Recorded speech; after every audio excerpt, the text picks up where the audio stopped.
Hi, welcome. In this video, I wanted to take a few minutes to provide some insight and clarity as it relates to the role of influence, the role of the dog owner.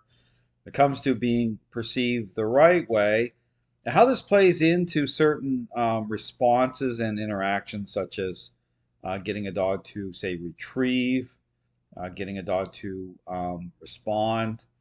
And here in this video put out by very popular balanced dog trainer Larry Krohn, you're going to hear the balanced, okay, take on things in terms of responding to this type of problem.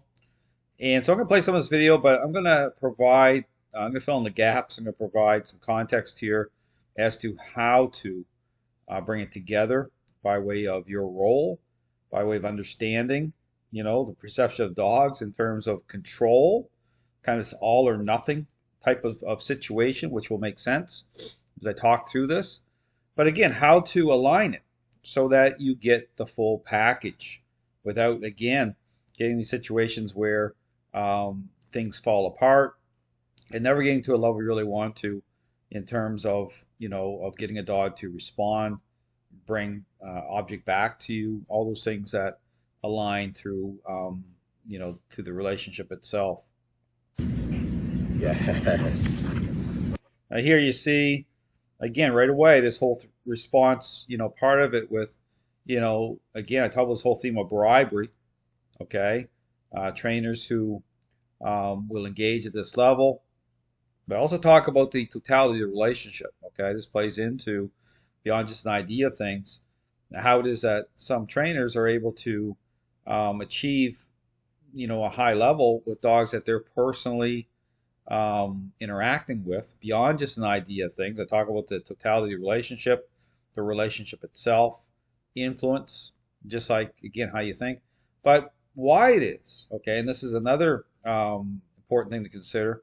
Say those who are adopting, okay, this idea of things by way of learning, by way of using treats, that they're not so successful, okay, that they're still struggling. So again, the question is, well, how do you align yourself with a process that's going to provide a predictable outcome? And see, that's really the question here, which I'm going to talk about. There's all this confusion in the dog training world, but how this all ties in through a intentional interaction-based method.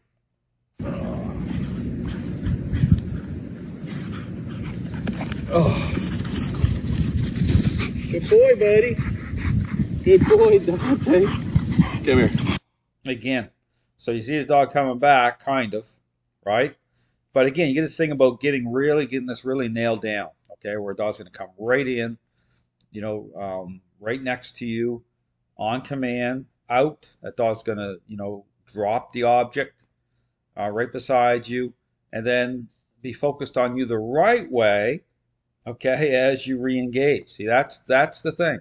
But we'll talk about this because this plays into this whole thing about your role and the role of influence. Out.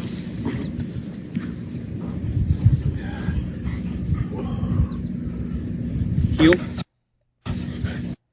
So right here, so what he's doing here is right in this moment saying heel. He's got the motivator, right? And this goes into, if you watch dogs that are just overly focused, like just so hyped up, it's like they're ready to jump out of the starting gate. Understand that can be a problem, okay, if this doesn't tie in, because you should be able to get to a level where the motivator isn't even, visible, okay? The dog is somewhat relaxed, okay, somewhat calm, and then, you'd be able to throw it out, the dog not move, okay, even the dog's settled in until you say. Okay, so understand this whole thing about bringing this together so you have that level of control. But see what right here, kind of interesting, right? You'll see him have the motivator here, tying it in through, and this is where I talk about being perceived as kind of like you merely like the boy toy, okay? You're being toll booth, as I call it, where the dog's just basically sticking a quarter in. And so there's this lack of being perceived the right way. See, and this is a thing about, how you tie it in. We'll talk about that here in a moment. Fetch. Zaxby's new chicken finger. Yes. Good boy, Dante. All done. All right, check it out, guys. So you're not really getting that type of definition here, okay? So Krohn's about to speak. So I'm gonna go back here because I want to talk about how to do it the right way before he starts talking um, about this.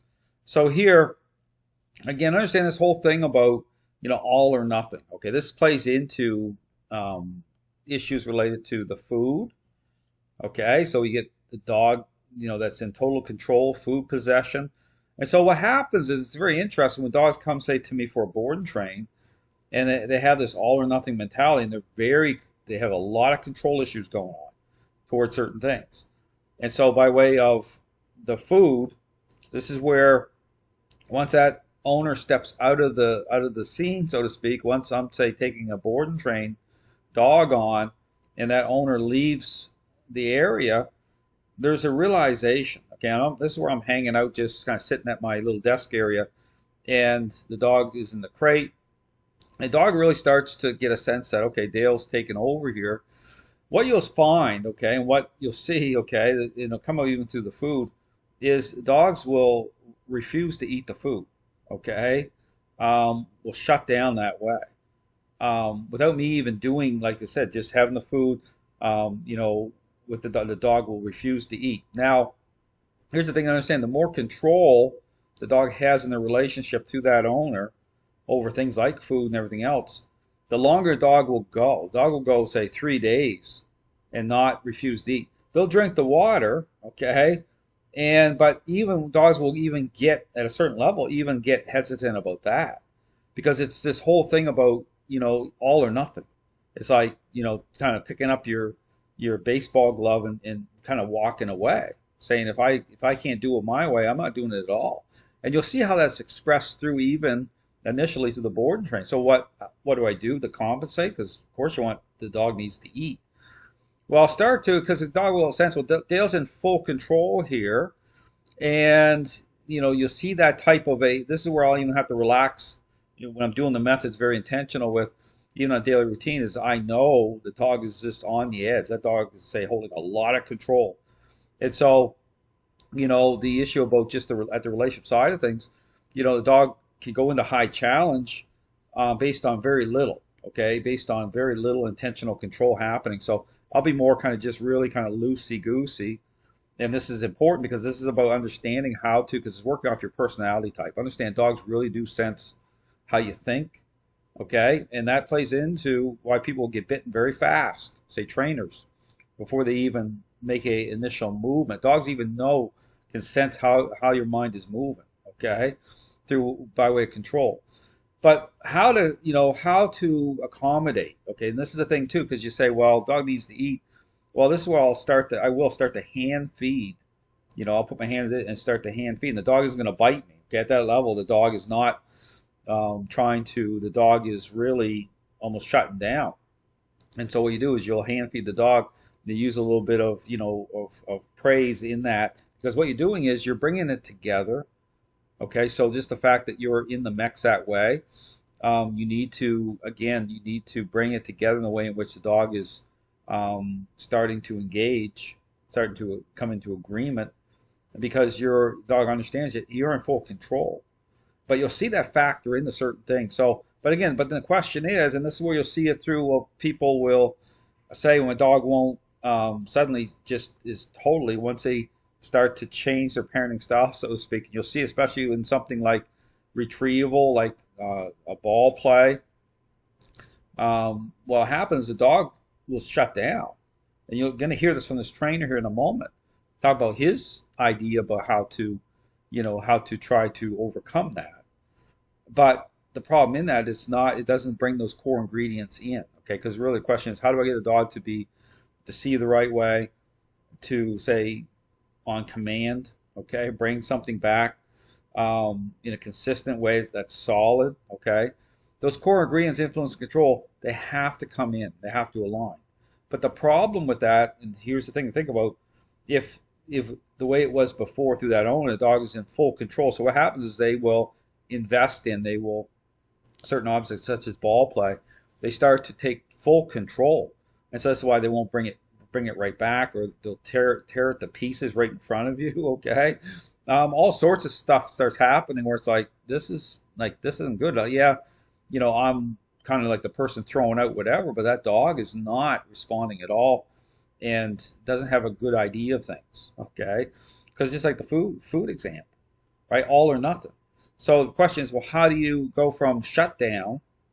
Okay, because that's what happens. So then you get out there, say, and you start to bring influence into the equation a certain way. And I'll talk about the right way to do it. The right way to do it is you want to use like a long line. You'll see in my videos, like a 30-foot line, just a really thin line. And start to, because what you're doing in that scenario is you're starting to bring aspects of control in, okay, but in a way that's going to align properly. But here's where, in the situation where a dog is really shut down, you want to bring motivate by way of, again, kind of like going in the past, through control, okay, through reward, even though you're changing how you think, okay. And so this is where you'll motivate the dog, say, good boy, you're going to do certain things, you're going to make it really fun and engaging, even with petting, okay. So if a dog's really shut down, you're really going to engage that way. But now here's the thing, you got the long line going, okay, because what you're doing is you're kind of going on the other side of the relationship to manipulate, okay, to get the dog back into it. But then you're going to incorporate in control through the long line, and through, if you watch my method, through how you're going to interact. You're going to start to, but you're building that bridge, okay, but in a way in which you're going from shutdown mode to the dog being engaged, being enthusiastic mode. But then at the same time, what this is going to do is going to generate the right level of focus on you, which can transfer into other things such as, say, tracking. Okay, but this is about how to build bridges, how to go from shutdown to the dog motivated. So you're going to kind of go into the past a little bit. Okay, this is where you're allowed to. Okay, you should be really. And once that dog starts to engage, then you start to, with that long line, you're going to start to pull the dog, okay, in directly beside you, and you're going to start to bring more control over, say, through the push and pull, getting that dog to go into the sit position by way of intentional control and influence. Okay, but how you bring that online, it's done in such a way that it's a duality thing. It's always very hard to go from a lot of praise and reward then to assert influence, but you have to, that's what you need to do. Okay, that's the right way to do it. Understand, it's all about how you shift over in a way that's going to give you everything you want, but you have to understand why it's happening in the first place. That shutdown, right, is like that all or nothing thing happening. And then if you try to bring control in, say, and this is the problem trying to use, say, a remote collar, because you have to be able to direct the dog, okay, bring that dog in. Otherwise, if you're using that dog's going to shut down, that dog needs guidance now. It needs clarity through, again, how it's going to line up. So, intention, right, clarity, speaking the right language, the dog understands. So that way, using a long line, you're able to bring it all together, to what people call shaping. People talk about shaping, they talk about the wrong way through this learning-based idea, using bribery, of shaping through the core ingredients. Okay, understand that's how you shape. That's how you shape a response the right way, or dog to line it all up. But start to make it solid. So then the commands start coming online. But the core ingredients are going to be active at the same time. So there is the right framework. And again, if you have any questions, contact. But I'm going to play some of this video to see how Krohn sees this through balanced training. Yes. Good boy, Dante. But did you pay attention here? This is about, motivation, right? Using that toy, but the core ingredients aren't part of this the way I described. Done. All right, check it out, guys. Oh, this is where I ruffle some feathers, and that's not my intention. It's really not. So there was a post in a group this morning, just to give you in a nutshell. Someone was talking about the force fetch. They taught the dog the force fetch or something like that. To make a long story short, the dog was shutting down and not performing the exercise. And it was not responding properly to the pressure they were putting on it. I don't know if it was through an e-collar, a leash, I don't know. But anyway, the dog was not doing what it was taught, what it knows how to do. And I believe, if I remember correctly, it was resorting to go into a down once the person started adding pressure. I may be screwing things up a little bit, but here was... There's a thing what I said here about, because here, even how, right, say a balanced dog trainer talks about influence isn't right. Okay, they say pressure. They use superficial language because they're not dialed in the way I described about bringing the core ingredients in. Okay, they're not dialed in that way to the dog's state of mind or the relationship that way. Okay, talk about this a lot about balanced dog training. Here's my point. I was about to chime in and give my advice, my take on it. And again, this is just the way I see things. But when I started reading the comments, every comment was geared towards the pressure, making the dog do it, how the pressure was being used or not being used.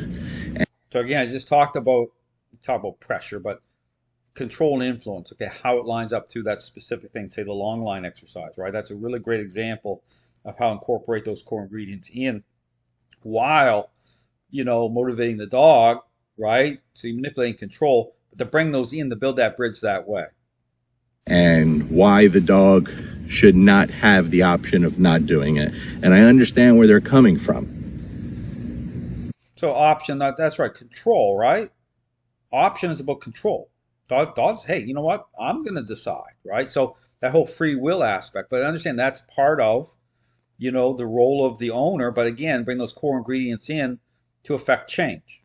Okay, it's how those core ingredients, come in through a intentional interaction-based method that speaks the right language. It's very important. Clarity for the dog. And maybe this example with Dante just now is not beneficial. Well, no, it's not a good example because it doesn't bring the core ingredients in that way. Okay, he's working off a motivator. The dog, if you really pay attention to how that lines up, this is where you get dog. You see it. Dogs are just super focused, but they see you as a boy toy, right? You're trying to use that motivation to line up better through the motivation, right? But it still doesn't mean you're fixing the problem. Okay, understand it's about right relationship. Okay, it's about you being perceived the right way. The core ingredients have to come in that way. But any of my dogs, any of my clients' dogs, I do not have to use pressure to get them to retrieve anything. So he's talking about pressure, right? But understand too, personality type. Understand that's all part of the equation. I talk about totality of relationship. So, that's always going to be active, throughout, how you're interacting at all levels through the day. So, but understand something here, and this is part of the problem. You take, balanced training, you take what, incorporate this in, someone else adopts this and transfers into somebody else. Doesn't mean they're going to be successful at all. That doesn't mean change is going to happen based on their personality type, their emotional connection with the dog, and that dog's individual level of need. So all those things, it's like all those things factor in, okay?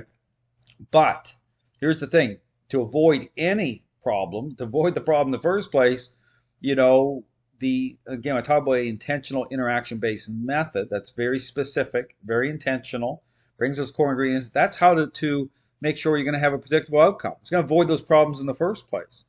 Understand, that's why there's so much confusion in the dog training world and why it is that people will adopt the exact same method, the exact same advice, everything, and have a different outcome, right? Because again, those core ingredients are missing. So what one person can kind of get away with, what kind of, supersedes the problems through their personality type to how they're interacting at all levels doesn't mean someone else. But see, they're not even looking at that anyways. To me, to even have that conversation about these trainers to be able to even discern or even be able to interpret even what I'm saying, it's totally absent, right? Because they're totally superficially focused on response that way. So very problematic. So again, my encouragement, anyone who's, looking at, how to align things up properly, how to get a dog to, truly see you the right way, how to make this solid in terms of, certain responses, say ball play or whatever it is you want to do. This goes into all sorts of stuff. Consider what I'm saying to a intentional interaction-based method. Check out my website. I have lots of great information. I have options there too. The FaceTime consult, by way of being able to talk to me. You have questions. But again, this system of training is original source system. Not going to find any system of training like this system out there. It's a complete system. It answers all the questions because, again, it approaches training the right way, by way, again, of following path of a intervention. And again, speaking the right language through a intentional interaction-based approach. Thanks for watching.